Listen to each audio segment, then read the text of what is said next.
మేమంతా కూడా ప్రతి జిల్లాకి వెళ్ళాలి అనేటువంటి సంకల్పం. దీని వెనక ఆలోచన కూడా కార్యకర్తను కలవాలి, పార్టీ ఏ మేరకు బలంగా ఉన్నది సంస్థాగత పరంగా, అదేవిధంగా ఇంకా బలోపేతం చేసుకోవాలంటే ఏ రకంగా బలోపేతం చేసుకుంటూ ముందుకు వెళ్ళాలి అనేటువంటి ఆలోచన.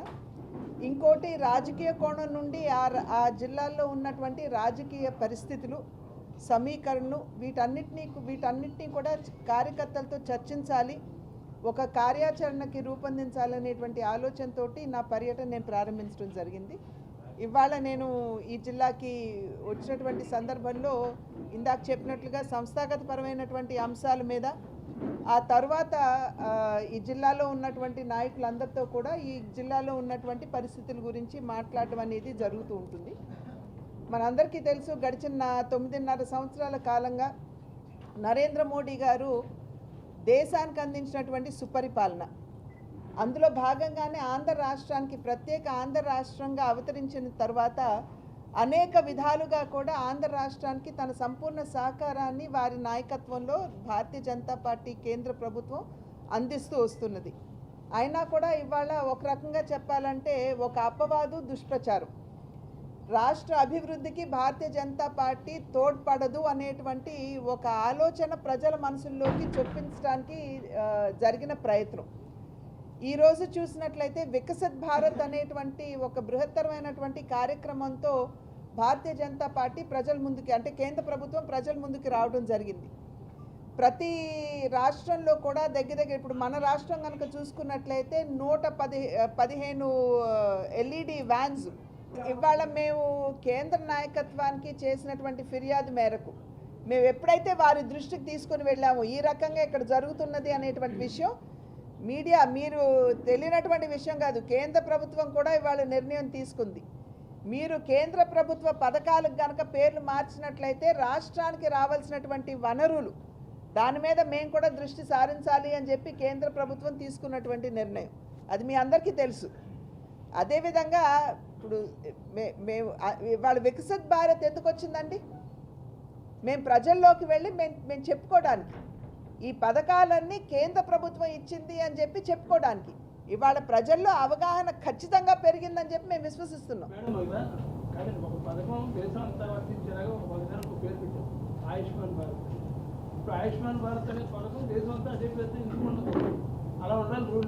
ఫెడరల్ సిస్టమ్ కాదు, లేదండి. ఫెడరల్ సిస్టంలో సాధారణంగా ఏదైనా ఒక కార్యక్రమం జరిపినట్లయితే కేంద్ర ప్రభుత్వం ప్రవేశపెడితే అది రాష్ట్ర ప్రభుత్వ మాధ్యమంగా జరగాలి.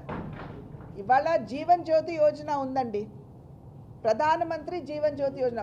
భారతీయ జనతా పార్టీ ఎక్కడా కూడా మోడీ జీవన్ జ్యోతి యోజన అని పెట్టల.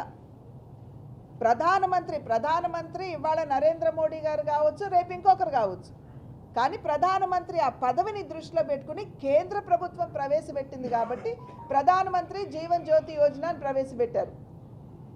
తెలుగుదేశం పార్టీ అధికారంలో ఉన్న సమయంలో ఏం చేశారండి? దాన్ని చంద్రన్న బీమా. మేము గట్టిగా ప్రశ్నిస్తే ఎక్కడో ఒక మూల ఆంగ్ల అక్షరాలతో PMJJY అని రాశారు. మీకు తెలుసా, నాకు తెలుసా PMJJY అంటే ఏమిటో? అదేవిధంగా ఇప్పుడు వైఎస్ఆర్సీపీ ప్రభుత్వం జగనన్న భరోసా. సో ఈ రకంగా రాష్ట్ర ప్రభుత్వాలు, ఎందుకంటే ఫెడరల్ సిస్టంలో స్టేట్ల మాధ్యమంగా మేము కార్యక్రమాలు చేయాలి కాబట్టి వారి పేర్లు మార్చుకుంటున్నారు. కనుకనే ఇవాళ కేంద్ర ప్రభుత్వం నిర్ణయం తీసుకుంది, మీరు పేరు మార్చడానికి వీల్లేదు అని నిర్ణయం తీసుకుంది.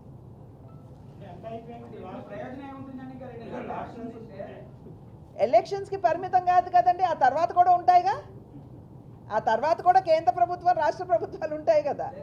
కనుక ఇది నరేంద్ర మోడీ గారు ఒకానొక సందర్భంలో చెప్పారండి, నాకు రాజకీయాల్లో వచ్చే రిజల్ట్స్తో నాకు సంబంధం లేదు, నేను దేశానికి మంచి చేయాలి అని ఆయన అప్పుడు చెప్పారు. ఇవాళ ఒక డిసిషన్ కేంద్ర ప్రభుత్వం తీసుకుంది. ఇది కేవలం ఎన్నికల వరకు పరిమితం కాదు కదా, ఎన్నికల తర్వాత కూడా ఇది కొనసాగుతుంది. స్ట్రాటజీ మేము 4 గోడల మధ్యన మా కార్యకర్తలు మా నాయకులతో డిస్కస్ చేస్తాం, మీడియాతో డిస్కస్ చేయం కదా. కానీ దానిలో భాగంగానే ఇవాళ నేను ఇక్కడికి కార్యకర్తలందరితోటి నాయకులతోటి మాట్లాడడానికి వచ్చాం. సంస్థాగత పరంగా ఎంత బలంగా ఉన్నాం, ఇంకా ఏం చేయాలి, రాజకీయ కోణం నుండి ఏ రకమైనటువంటి కార్యాచరణతోటి ముందుకు వెళ్ళాలి, మా నాయకులందరితోటి ఇవాళ చర్చించడానికి మేము ఇక్కడ కూర్చున్నాం. రాష్ట్ర ప్రభుత్వ వైఫల్యాలను బీజేపీ వ్యతిరేకించడంలో తీవ్రంగా విఫలమైన ఆరోపణలు మీరేంటి కామెంట్ చేస్తారు? మేము పదే గళం విప్పి మేము చెప్తూనే ఉన్నామండి. కానీ సరిగ్గా ప్రజల వద్దకు వెళుతున్నదా? తీసుకువెళ్ళవలసిన వారు ఎవరు? అది అంతకంటే నేను చెప్పను.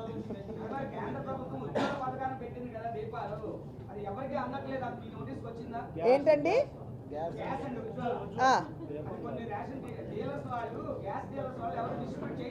ఇవాళ మేము వికసిత్ భారత్ కింద ఎంతో మందికి ఇచ్చామండి. రమ్మని చెప్పండి. రాజమండ్రిలో కూడా ఇస్తున్నారు సార్, రాజమండ్రిలో కూడా ఇస్తున్నారు. లేదండి, మీరు మొన్నటి వరకు అర్బన్లో మొన్నటి వరకు ఓపెన్ కానటువంటిది వాస్తవం. ఒక 1 వీక్ నుంచి అందరు కూడా ఓపెన్ అయింది. ఎవరైనా సరే లేని వాళ్ళు ఉజ్వల పథకాన్ని గ్రామాల్లో విస్తృతంగా ఇస్తున్నారు. నగరాలకి ఈ మధ్య కాలంలో ఓపెన్ అయింది, తప్పకుండా ఇస్తున్నారు. మేము కొంతమందికి ఆల్రెడీ సార్ వచ్చేసింది కదా వారం అని చెప్పారు. వారంలో ఆల్రెడీ వచ్చిన వాళ్ళు కూడా మన మధ్యన ఉన్నారు. దాని పట్టుదలగా మనం వర్కౌట్ చేసాం. పట్టణాల్లో ఆల్రెడీ ఇవ్వడం స్టార్ట్ చేశారు 10 రోజుల నుంచి. తీసుకున్న వాళ్ళు కూడా మన మధ్యన ఉన్నారు, తీసుకుంటున్నారు. మీరు కూడా అప్లై చేయించారు. అధికార వైసీపీలో పెద్ద ఎత్తున సీట్ల మార్పు జరుగుతుంది. ఆ మార్పు వల్ల ఏమైనా వైసీపీకి లబ్ధి జరుగుతున్నారు? వైసీపీలో ఏం జరిగితే మాకెందుకండి? అది వాళ్ళ పార్టీకి సంబంధించినటువంటి విషయం. మేము మా పార్టీకి సంబంధించినటువంటి విషయాలకి మేము పరిమితం అవుతాం. ఇతర పార్టీలో ఏం జరుగుతుందో మాకెందుకు? మీరు వాళ్ళని అడగాలి. మార్పుల వలన మంచి చేకూరిందా, లబ్ధి చేకూరిందా లేదా అనేది మీరు వారిని అడగాలి. అసలు ఆ మాట అనలేదు కదా వారు. మా సిద్ధాంతానికి లోబడి పార్టీకి అంకిత భావంతో సేవ చేస్తాము అని భావించి మా పార్టీలోకి రావాలి అనుకున్న వారిని ఎవరినన్నా సరే మేము స్వాగతిస్తాం. కానీ మా పార్టీ సిద్ధాంతానికి అంకితం అవ్వాలి, పార్టీ సేవకు అంకితం అవ్వాలి. ఏంటండి? మేము చర్చించుకుంటామండి. మాది మా వ్యూహం కదా, అది మీతో చర్చించేది కాదు. ఎవరు ప్రకటించారు? వైసీపీ వాళ్ళు ప్రకటించారా? చూపించండి నాకు. ఊహాగానాలు ప్రకటించారు అని చెప్పడం కాదు, సరికాదు కదా. ఏదో వాళ్ళు మార్చుకుంటున్నారు, వాళ్ళు చేసుకుంటున్నారు, వారి ఇష్టం. అది కేంద్ర నాయకత్వం ఎక్కడి నుండి పోటీ చేయమంటే అక్కడి నుండి చేస్తాను సార్ నేను. అది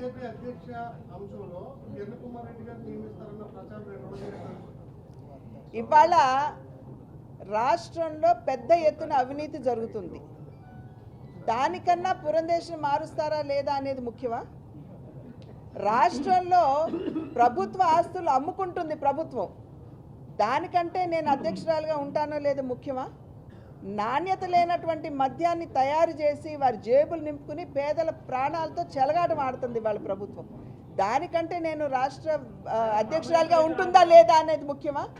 మన బిడ్డలకి పెట్టుబడి రాలేదు, ఇక్కడ ఉపాధి అవకాశాలు లేవు, మన బిడ్డలు పక్క దేశాలకి రాష్ట్రాలకి వలసపోతున్నారు, దానికంటే నేను అధ్యక్షురాలుగా ఉంటానో లేదో ముఖ్యం కాదు కదా. కనుక మన ప్రయారిటీ ఏమిటి? సోషల్ మీడియా కానీ మన ప్రయారిటీ ఏమిటి అనేది మనం ఆలోచించాలి. నన్ను అడిగినట్లయితే ఎవరి దగ్గర నుండి కూడా దూరం చేయలేనటువంటి పదవి కార్యకర్త.